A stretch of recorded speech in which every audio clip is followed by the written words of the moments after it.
お腹すいた。もぐもぐ。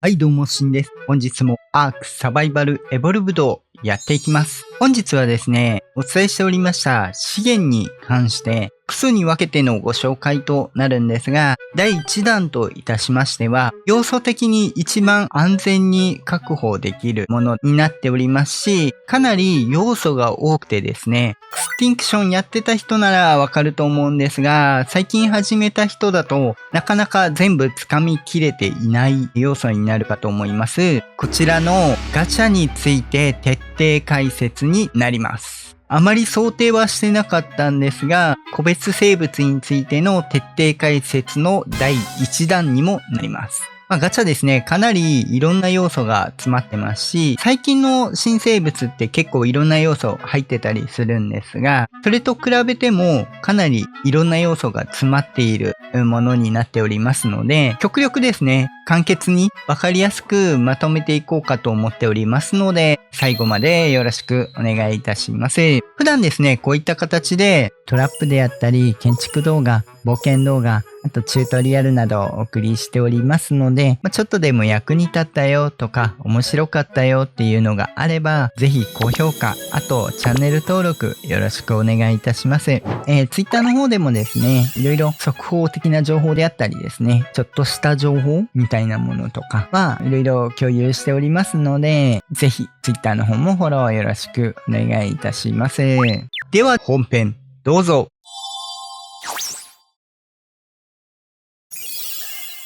ではですね、まずは捕まえるところからというところになると思うので、そこについてご紹介していきます。テームに関して生息場所なんですが、マップとしては最初に登場したエクスティンクションであったり、あとジェネシス2の方にも登場します。出現数から考えると、エクスティンクションの方がテームはしやすいかと思うんですが、今回このフィヨルドに出たことによって、フィヨルドかなり数も湧くので捕まえやすいかと思います。で、さらにですね、フィヨルドに関しても2箇所、こちらですね、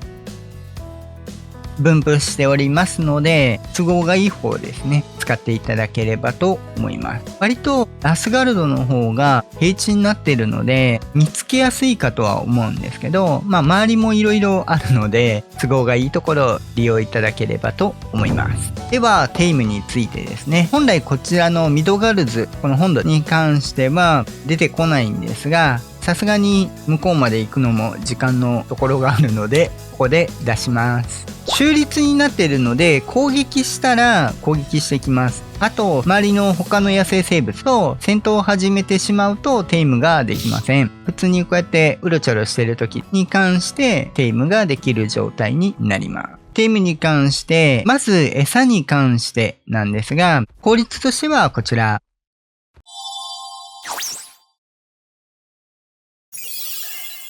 テイムの餌の効率に関してのお話になります。そして使うのは恒例堂々デックス。まずですね、餌の効率としてなんですが、味方の部分なんですけども、この後ろのカッコ10ってついているのは1スタック10個換算したものになりますので、効率的にですね、1個ずつ与えるよりは10個ずつ与えるのが一番効率良くなってます。それ以上与えすぎても効率取れないので、10個ずつ与えましょう。その上でですね、一番効率がいいのはテック建材になってます。ただ、温室の構造物に関しても誤差の範囲で、効果の部分に関しても同じレベルですね。パーセンテージはちょっと落ちるんですが、テーム効果で最終的にプラスされるレベルは同じレベルになっておりますので、ほぼ同等です。時間も14秒ぐらいとかなんで、ほんと誤差の範囲になるんで、わざわざテック建材を使うよりは温室でいいのではないかなというところになってきますね。続いて、金属の構造物ですね。これ構造物なんですが、壁とか天井とか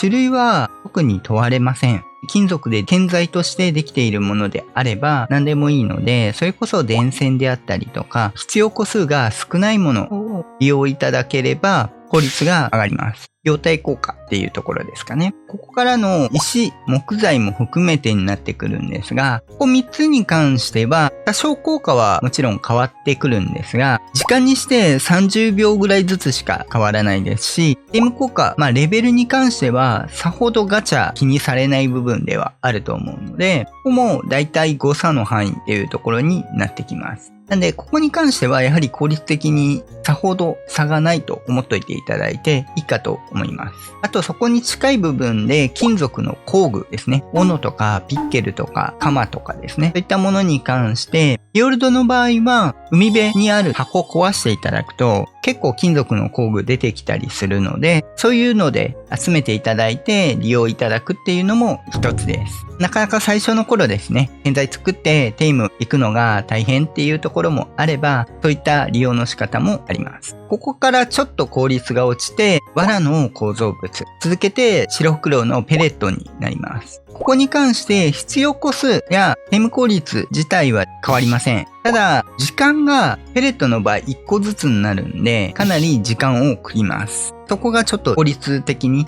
変わってくるところになりますね。倍ぐらいかかっちゃいます。その次が石器になってきます。そのまま何もしない材料のままですね、金属であったり石、木材に関しては、金属鉱石の方が少しだけ効率はいいんですけども、効率はかなり落ちるものになります。あと個数が結構必要になってくるよというところになってきます。建材にしてから考えると約倍ぐらいにかかってくることにはなるので、金属鉱石はさすがにちょっと倍っていうほどではないと思うんですけど、ちょっと効率的に良くはないかなというところになりますね。ベリーは論外ですね。今のテイム効率の中でも6時間かかるという驚異的なものになってますんで、ここに関してはお勧めできませんね。ガチャに6時間貼り付くっていうのも相当大変なことになるので、手渡し6時間は鬼ですよね。っていうことになります。最終的にですね、一番効率的にゲームしていくとなると、石で作った、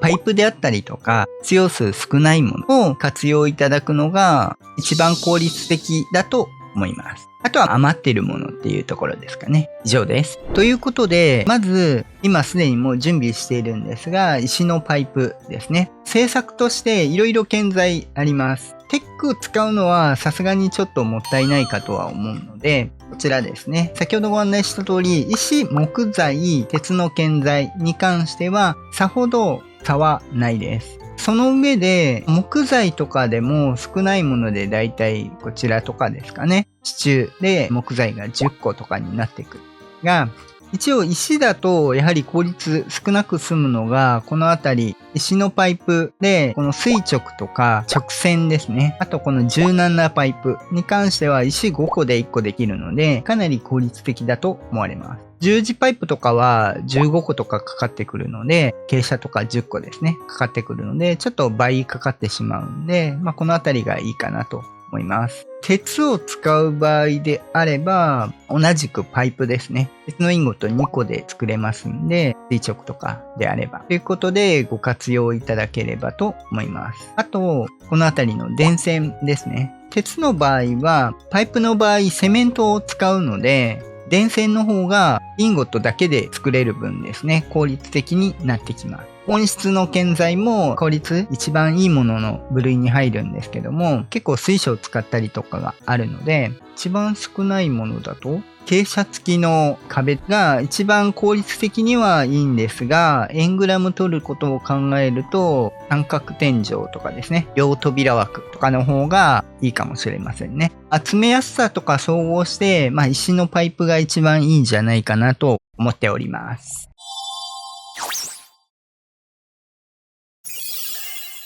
テイムなんですが、先ほどお伝えした通り、1スタック10個ずつで与えていただきます。ガチャに関しては勝手に拾うので、近場にですね、ポイッと捨てていただくと。すると、拾って食べるっていう状態。これでテイム効果が進みます。ちなみに今、当倍にしてます。適当に投げていただければ、1個ずつ拾って食べてくれるので、これを続けていくっていう感じですね。拾ってそのまま食べるので、一気に捨ててしまっても、消えない程度であれば大丈夫です。2分で消えちゃうので、あんまり一気に投げすぎると食べてる間に2分経って消えてしまうっていうこともあり得るので、すごい勢いで食べるんでね、ある程度はいけると思うんですが、でパソコンやってる方だと、こちらですね、スタックを分けるで10個ずつ分けることもできますし、あとはシフトボタンを押しながらだと半分になるので、80にしてからですね、半分ずつやるとこういう感じで効率的に10個ずつ分けれます。10個以上渡しても効率そんなに変わらないので、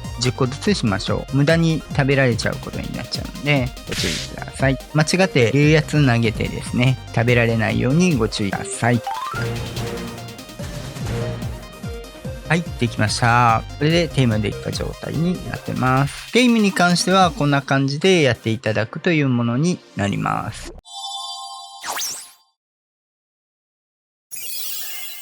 ではですね、ここからガチャの能力についてのお話となります。能力に関してなんですが、一番最大のメリットとしてはですね、まずガチャクリスタルというものを生み出します。なんぞやっていうお話になると思うんですが、ここの要素がかなり色々あります。ガチャクリスタル、当たりと外れというものがあります。当たりを引いた場合なんですが、建材であったりとか、あと武器関係とかですね、装備関係が出てくる場合があります。それぞれ出てくるものはこちら。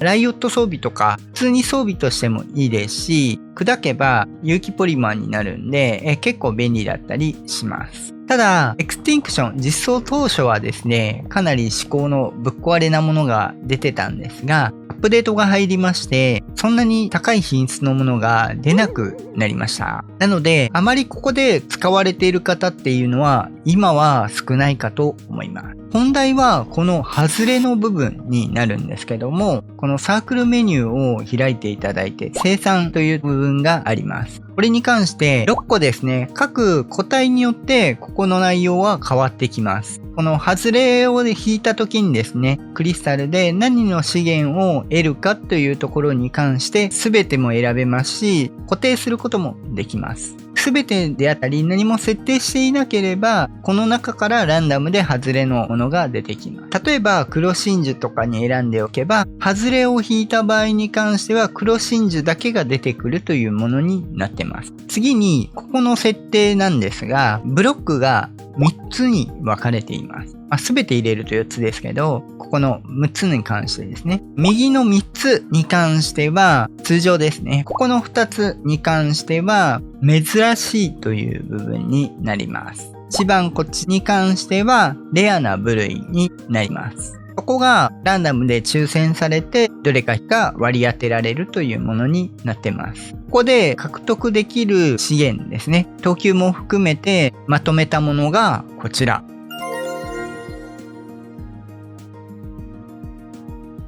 エレメンタルダスト、激レアの部類ですが、場所としてはレアと同じ扱いの抽選になってます。出てくる効率っていうのは、その中でも低いというものになってます。これで資源を集めていくというお話になりますね。基本的に藁とか火打ち石繊維とかに関してはそんなにではあると思うんですが、もちろんエレメンタルダスト以外でも黒真珠とかもそうですし、例えばここに出ている絹とか粘土に関してもなかなか集めるのが面倒な次第になってきますし、絹は結構出てくるところがどのマップにしても限られたり、マップで出てこないものがあったりとか粘土もそうですね。集めれないマップとかもあったりするので、そういった部分で集めるのに最適という部分もあります。例えば赤い、青い、緑の宝石に関してもマップによって出てきたり出てこなかったりっていうのがある現在にもなりますし、またガスボールとかもそうですね。出てくるマップが割と限られてくる部分があるので、出てこないマップでも資源を出せるという部分があります。特にこういうハザードスーツですね。もちろんハザードスーツに関してはアベレーションで汚染エリアですね。あとバルゲロもそうですが、汚染エリリーに入るときに必須の装備ではあるんですけども、それ以外でも見た目であったり、あと毒が防ぐためであったりとかですね、他のマップで使われている方っていうのも多いかと思うんですが、自分も結構見た目好きなんで、他のマップでも着てたりする場合あるんですけども、そういった場合に修理するのにですね、青い宝石であったりとか、ガスボールとかが必要になるんですが、そこに関して他のマップ出てこないマップだとなかなか大変だったりするんですが、そういったところで強数だけですね、その時だけでも切り替えてガチャで獲得するという手段があります。そういった意味でも結構便利に資源集めですね、万能にこなせる部分になってきます。ガチャ自身も結構集めるのですね。ベリーとかその辺は集めれないんですが、肉が枯れたりとかいろいろあるんですけども、基本的にはこのガチャクリスタルで資源を集めるということになります。ただ、これをやるにあたってゲーマーとして非常にまずいことがあります。そもそもゲームするのに引きこもってると思うんですが、ゲーム内でも拠点に引きこもることになりうるということになりますんで、ご注意ください。エクスティンクションの時代は結構拠点に引きこもってひたすらガチャをするっていう人は多かったですね。装備が得れたのもあるんですけど、あと割とありがち、取れる素材が名前につくっていうのが割とありがちですね。ブリードのステータスと一緒ですね。そういった形になってきます。便利なのは、パソコン版であれば日本語入力できるので、普通に頭一文字とかですね、取っていただければいいですし、PC 版でもですね、自分なりにですね、何かわかる記号をつけていただければ、比較的名前が振りやすいですし、後々見やすいです。この後説明するんですが、全部出すっていうのがなかなか難しかったりするので、必要なものだけですね、入れ替えるっていうところが出てくる場合もあるので、そこも含めてですね、パッと見てどういうものが生み出せるかっていうのは見れる方が便利です。以上です。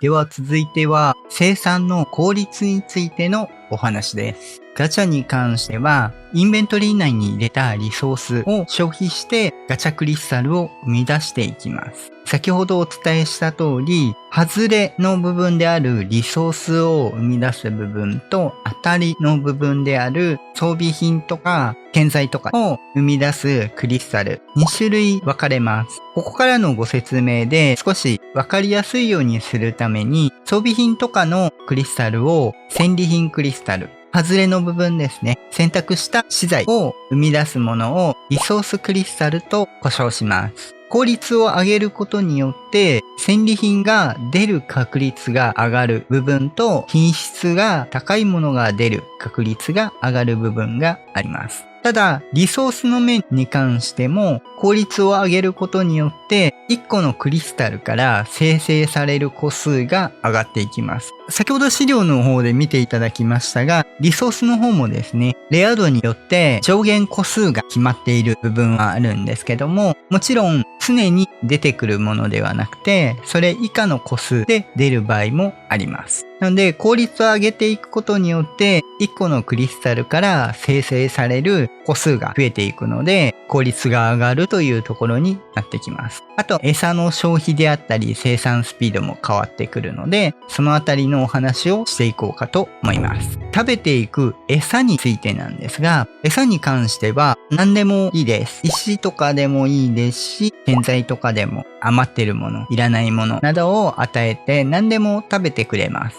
唯一、糞だけ食べないんですけど、あと卵も食べないんですかね。卵は拾わないっていうのもあるんですけど、そこは置いておいて、基本的には何でも食べます。それを消費してガチャクリスタルを生み出します。一番効率がいい餌として、こちら、プラント XYZ シリーズの Y ですね。Y に関してはトラップになるものになってまして、効率が一番いいものになってます。こちらに関してなんですが、一応消費時間が基本ですね、1時間。ちょっとできてから時間が経ってて腐ってきてるんですけど、1時間に1個消費するようなものになってますね。これに関してなんですが、一応腐敗時間を伸ばす塩というものがあるんですけど、塩を使っても伸びません。基本的にこの腐敗時間は伸びないと思っていただければと思います。そこも注意点にはなってくるんですが、一番餌として効率がいいものになってます。このプラントワインの種を菜園台かテック菜園で育てていただければ、こういうのができて、種とは別に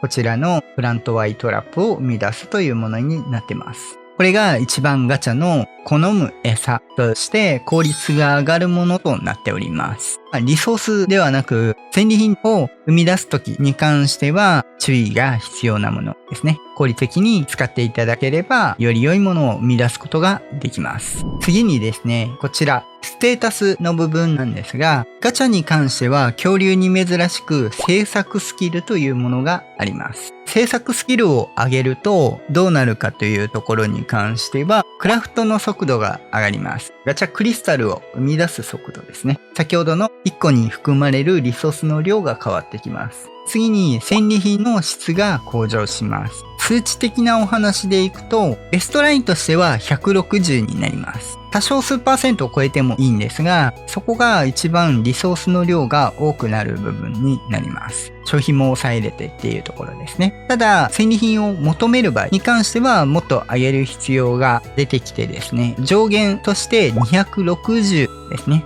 それ以上上げてもあまり効果は得れません。260ぐらいまで上げるとどうなるかっていうと、ほとんどリソースを生み出さずに戦利品ばかり生み出すようなイメージを捉えていただければと思います。ただ、今の生み出すものに関してそこまで頑張ってあげる費用対効果があるかというと、おそらくないです。そこまで高いものが出てこないので、160ぐらいに抑えていただく、それ以下ですね、に抑えていただくのがいいかと思います。ただ、この後お伝えしていくバフ効果で上げていけば、特に制作スキル上げなくてもですね、マックスの部分でリソース確保することができますんで、ステータスに関してはあまり気にしなくてもいい部分ではあります。要素としてあるのでお伝えしておきます。あと、ステータス部分で重量なんですが、重量に関しても基本的にガチャですね、重量をマックスで持った場合に関して、今これで重量マックス渡せる部分ではマックスなんですが、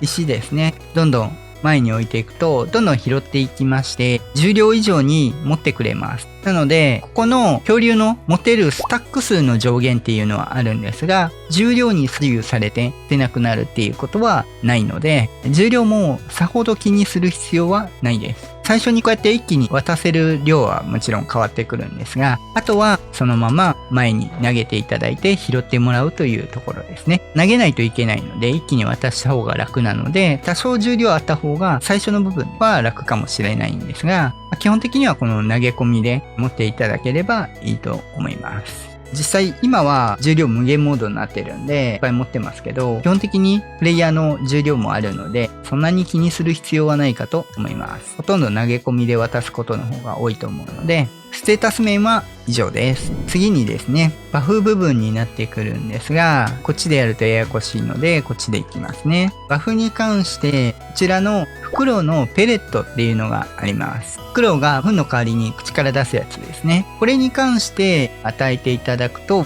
通常はこのように何も出てない状態なんですが、食べるとこのようにして虹色の光が放つようになります。こっちと比べると分かりやすいですかね。何も出てない状態。これがペレットのバフがついている状態の印になってます。この状態になるとだいたいリソースとして倍ぐらい生み出すことになるので、ペレットさえ与えていればリソースマックスになると思っていただければと思います。平均なんで全てというわけではもちろんないんですけど、安心していただきたいのがペレットに関してなんですが、リソース何も餌を与えてない状態で渡していても基本的に食べ過ぎることがないです。なのでこっちリソースを与えてない分ですね、こうやって溜め込んでいきます。リソース食べて消費したら次食べるようになりますんで、ペレット自体は腐ることはあっても無駄に消費するっていうことはないのでご安心いただければと思います。なので基本的にメイトブーストをかけてペレットのバフを与えていれば、リソースに関してはほぼマックス数で生み出してくれるというものになりますんで、ご安心いただければと思います。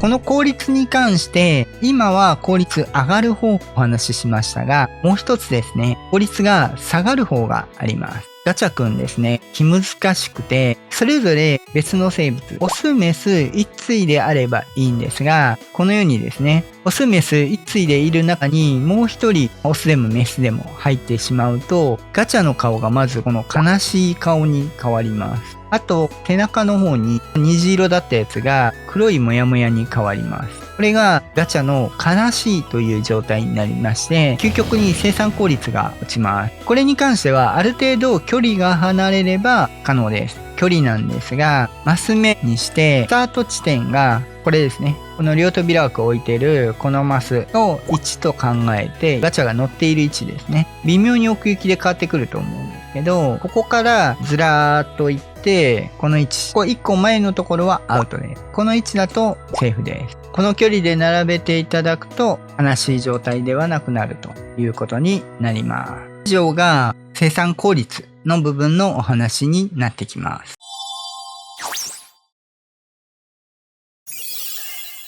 続いて、クリスタルについてですね。先ほど出ましたが、こういった形で何もついてないものは様々なアイテムが入っているっていう形で、外れの部類になります。ここに原始的って書いているのがさっき言ってたアイテムの部分になります。さすがにちょっとですね、今の段階でほぼ石でやってるので原始的しか出てないんですが、これ開けていただくと、今回こういう形で原始的の松明ですね。ただちょっとパーセンテージ、これ102ですけど、状況によって変わってきます。こちらが昔は執行とか出たんですが、今はだいたいガタガタになってます。ここに関してですね、引いていただくと、このように出てくると。ライオット装備とかですね、基地の鎧とか、粉砕すれば基地になりますし、有機ポリマーになりますんで、そういった利用でもいいですし、ライオットとかは防具でして使ってもいいかと思うので、そういった使い方ができます。いらなければ餌として与えるという手段もあります。この辺に関しては開けていくとこのように、今回絞らなかったので変わってくるんですが、ゲットしていくというものになっています。先ほどお伝えした通りですね、ちょっと、エレメンタルダストは最大個数180で特殊になっているんですが、それ以外は個数ですね、決まってますんで、出てくる個数ですね、見ていただければと思います。こんな感じですね。一番ベストなのは、この有機ポリマーに関しては、通常であれば腐敗期間があります。今回は限定しなかったので色なんで出てますが、先ほどの有機ポリマーだけ選べば、有機ポリマーのガチャクリスタルが溜まっていきます。それを金庫なので名前つけて置いておけばですね、有機ポリマーが必要な時だけ取り出せるというものがあります。これ結構実は便利で、割と有機ポリマーでないと修理できないものとかですね、ポリマーでも修理できないもの、作るときはカマキリであったりとかですね、ポリマー集めに行けばいいんですけど、修理とかになってくると少数でいいですし、なかなか面倒だったりするんですね。粉砕してもいいんですけど、他の余ってるアイテムですね。あと、以前お伝えしていた石鹸とかいう手段もあるんですけど、何分そこそこ品質がいい装備だと修理に個数そこそこいるんですけど、わざわざ集めに行ってっていうのも面倒な部分になってくるので、そういう時にこの有機ポリマーのガチャクリスタルがあれば、必要な分だけクリスタル開けて使うっていうことができるので、かなり有機ポリマーの利用用途としては高いものになります。ある意味、黒真珠よりもいいかもしれません。エレメンタルダストがいいのは確かなんですけど、結構有機ポリマーも有効活用できます。1グループに際してですね、だいたい15マス開ける必要があるので、なかなか拠点のサイズにはよりますが、グループをいくつも持つっていうのは、なかなか難しかったりはするので、最初はどうしてもワンセットとかになってくるかとは思うんですけど、ある程度の恐竜抱えてのサイズ、中盤とか終盤ぐらいになってきたサイズであれば、作り考えればですね、2グループは少なくとも置けたりすると思うので、エレメンタルダストセットと有機ポリマー黒真珠に関してですね、どちらでもいいですし、都度切り替えてですね、セットしていただければと思います。ただ、黒真珠とかはいいんですが、先ほどご案内した通り、有機ポリマーに関しては、オスメス揃えて、このような形で生産した方がいいです。なぜなら、開けたものに対してですね、先ほどのように使う時に開けるということになるんで、有機ポリマーに関してはですね。黒真珠とかは別に先に開けてしまっても、重量の兼ね合いはあるんですけど、問題はないんですけど、有機ポリマー腐っちゃうんで、有機ポリマーに関しては、このガチャクリスタルが有機ポリマーなんだってわかるものですね。オスメス混ざっちゃうので、ガチャクリスタルが。そこだけご注意いただければと思います。黒真珠に関しても、1個に対して黒真珠重いので、実はガチャクリスタルで持ち運んだ方が、アイテムスタック数に関しては多くなってしまうんですけども、重量的な部分でいくと軽く済んだりする場合もありますんで、そういった活用も一応できます。拠点で使う分にはそんなに気にならないとは思うんですが、ちょっとしたテクニックですね。以上がこちらのガチャクリスタルについてになってきます。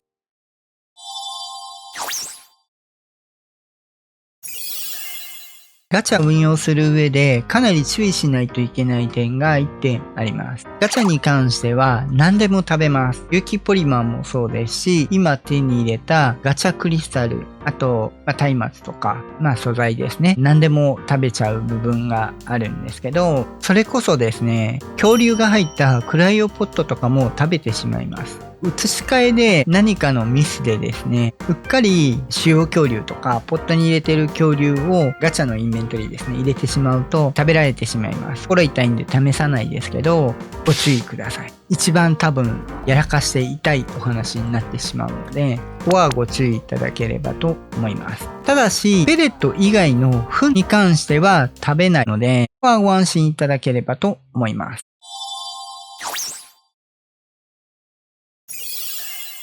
もう一個、その面で有効活用として、アフリカマイマイという生物がいるんですけど、糞がですね、セメントの代わりになります。それを集めていただくっていうお仕事もしていただくことができます。ガチャの生産ではなくて、アイテム集め、リソース集めというところで置いといていただくと、マイマイペーストを集めることができるっていう使い方もあります。あと、放浪モードにするとその効果がちょっと増えるっていうところですね。もう一つは、キブルハウス。今そんなに大きいキブルハウス作ってるところ少ないと思うんですけど、キブルハウスであったり、恐竜の保管場所のところで、糞拾いですね。お掃除屋さんとして放浪させておくっていうのも一つです。そこで拾ってもらった糞を使って、糞転がしくんに入れて肥料を作るっていうのもあるので、結構その辺も便利に使えたりします。余談の部分ではありますが、ガチャのもう一つの有効活用方法というところになります。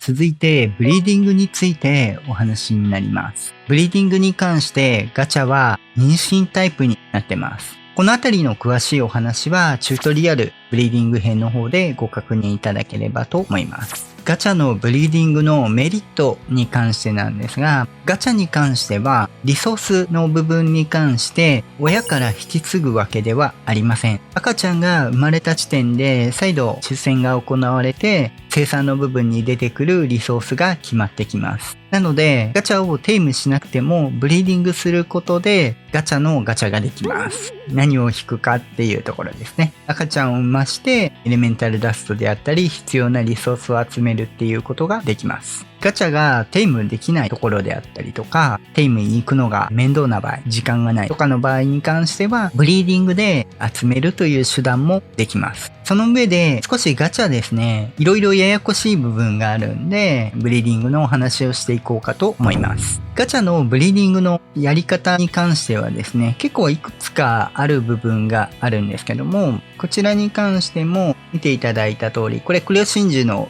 親からですけど、金属鉱石になってますね。同じものが引くわけではありません。餌としてなんですが、肉ですね。与えていただいて、こういう形で増えていくという部分があります。ただ、これ生肉でもいいんですけど、餌としては肉がいいです。一応、ガチャがベリーを食べてしまった場合、お腹をすくスピードよりベリーの回復値の方が少ないので、餓死してしまいます。ガチャをブリーディングする場合に関しては、基本的に肉でやっていただいた方が安全です。次に見ていただいた通り、最初重量がないんで5個ずつとかになるんですけど、ガチャの場合、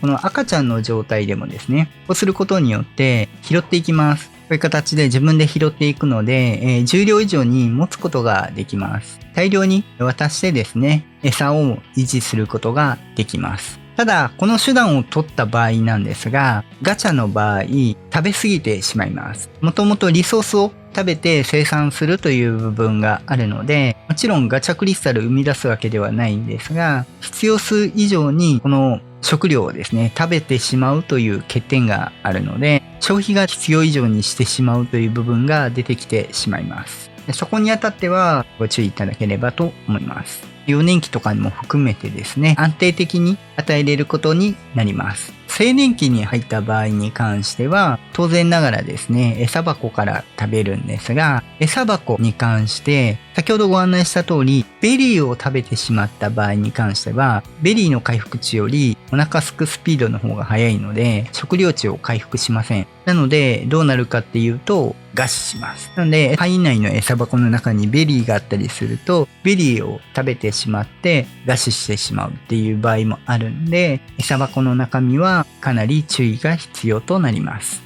生肉のエリアだけで育てていかないと大変なことになります。ただし、餌箱から取得できるようにすれば、無駄に消費をして食べるっていうことはなくなります。あくまでインベントリーに直接入れている場合は、無駄に食べちゃうところが出てきます。通常の食べるのと、この食べる動作ですね、した場合の部分になりますんで、ご注意いただければと思います。次にですね、もう一つ方法がありまして、こちらですね、何も与えないという手段があります。ガチャですね、このように何も食べてないと体力と食料値ですね、実は自然回復するんですね。なので、何も食べさせないで置いておくことによって、何も消費せずに育てることができます。ただし、この状態になるのに条件があります。これは何も食べない、インベントリーに何も入れないっていう状態を作る必要があります。なので、例えばですね、青年期とかになって餌箱の範囲外に置いておかないと餌箱から食べてしまうんでダメな部分あるんですけど、一番注意しないといけないのが、この回復する状態を壊すのが、糞とかでインベントリーにアイテムが入ってしまった場合、この回復パターンがですね、なくなってしまいます。近くにですね、ペットがいたりとか、あとサバイバーが糞をしてしまった場合に、それを拾って食べちゃうっていうところがあるので、この食べる動作をするものですね、座ってくちゃくちゃってする場合に関して、この回復がなくなってしまうので、本当に何も周りに置かない状態でしていかないと餓死してしまいます。ただし、何も置かなくて、何も餌箱の範囲とかもなくて、インベントリに何も入れない状態であれば、放置しているだけで育っていきます。何もリソース消費せずに成長していくということになります。ただし、この手法を取る上で注意点があります。先ほどの何かリソースを拾われて食べる動作をしてしまうっていうのもそうなんですが、もう一つは何かしら読み込んでないとダメです。自分自身じゃなくてもいいんですが、誰かキャラクターを置いて、このガチャを読み込んでいる状態でないとこれは機能しません。なんで、描写の範囲以外に出てしまうと餓死します。移動する場合に関しては、さっきのようにクライオポットに収納して置いておく、もしくは餌箱範囲内に置いておく必要があります。ガチャの育成に関しては、常に赤ちゃんですね、もしくは子供状態になった時に、常に描写範囲内に置いておく必要があるので、そこだけご注意いただければと思います。そうすれば、どの恐竜よりも楽にですね、育てることができます。何もずっと与えてないですけど、ずっとこの状態で増えていっている状態ですね。回復するようになってますんで、放置してるだけで育っていきます。これに関しては、一応ポットに関しては一回直して、もう一回出しても、この回復する部分が変わらずに回復してくれるので、体力の方が割とこまめに回復します。で、食料もある程度で回復するようになってますんで、放置しているだけでできます。例えばですね、このように拠点内作業でもいいですし、ブリードをしてたりとか、あとこのガチャのクリスタルを集めている時とかに一緒にしていただければ何も与えなくても育っていきます。ただ拠点でする場合に餌箱の範囲と、あと他の恐竜とかの糞とかですね、何かしら取られないようにガチャでやってる場合はガチャに与える時の石とかも一緒に拾われないようにするのが注意が必要になります。そこだけ問題なくですね、ご注意いただければこの方法が一番簡単になります。ブリードに関しては以上です。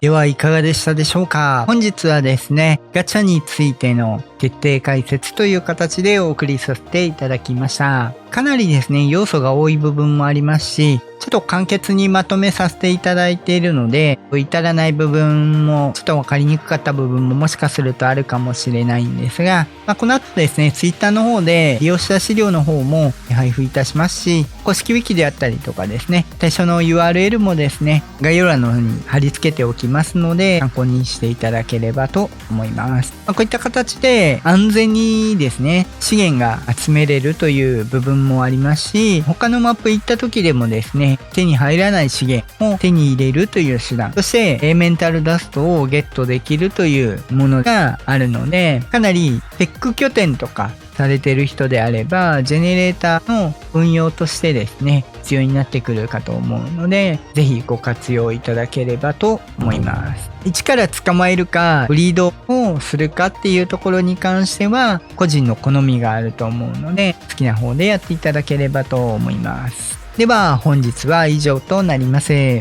普段こういった形でトラップであったり建築動画、冒険動画、あとチュートリアルなどをお送りしておりますので、ちょっとでも役に立ったよとか面白かったよっていうのがあれば、ぜひ高評価、あとチャンネル登録よろしくお願いいたします。